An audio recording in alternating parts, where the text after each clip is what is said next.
वसुदेवाची मूर्ती आहे. कृष्ण वसुदेवाच्या मांडीवर बसलेला आहे.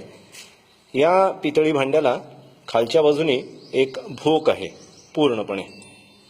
पण या पितळी भांड्यामध्ये जर का आपण आता पाणी भरलं तर काय होतं बघा. आता हे त्याच्यामध्ये पाणी टाकतात. आता काहीही ते पाणी थेंबर सुद्धा खाली जात नाहीये. आता हा अजून थोडं त्याने बादलीतून पाणी घेतलं आणि अजून थोडं पाणी तो आता याच्यात टाकेल. आणि ज्या क्षणी या कृष्णाच्या मूर्तीच्या पायाला पाणी लागेल, उदाहरणार्थ असं आता लागलं, पाय पाण्यात बुडले की लगेचच ती पाण्याची धार खालून पडायला सुरुवात होते. त्याच्या आधी हे पाणी पडत नाही. आणि आता हे पाणी जरी त्या पायाच्या पातळीच्या खाली गेलं तरी सुद्धा हे पाणी थांबत नाही.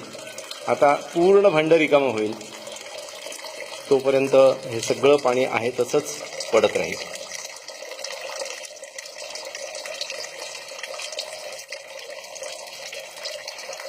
आधी आम्हाला वाटत होतं की ती कृष्णाची मूर्ती आहे ती हलणारी आहे, त्याच्यात त्यांनी काही केलंय का.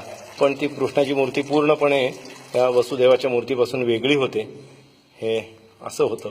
पण याची काय यंत्रणा आहे, काय रचना आहे आतमध्ये, हे आत्ता तरी काही सांगता येत नाहीये. पुन्हा एकदा ते पाणी घालतायत बघा. थेंबर सुद्धा पाणी जात नाहीये. कृष्ण भगवान का भी जन्माष्टमी में उत्सव करते हैं ना. अजूनही पाणी पायाला लागलं रे लागलं की पाणी पडायला सुरुवात होते. आणि आपल्याला असं वाटेल की पायाच्या पातळीच्या खाली गेलं पाणी की ते थांबेल. पण आता तसं होत नाही. आता हे पाणी पूर्ण संपल्यानंतरच, भांड रिकामं झाल्यानंतरच ही धार पाण्याची जी आहे ती थांबेल.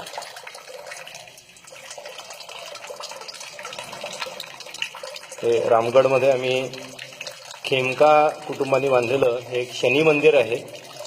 पूर्ण बेल्जियम ग्लासवर्क इथे आहे. त्याच्यामध्ये आम्हाला हे पुजारी आपका नाम दिनेश पुजारी. हाँ, दिनेश पुजारी है.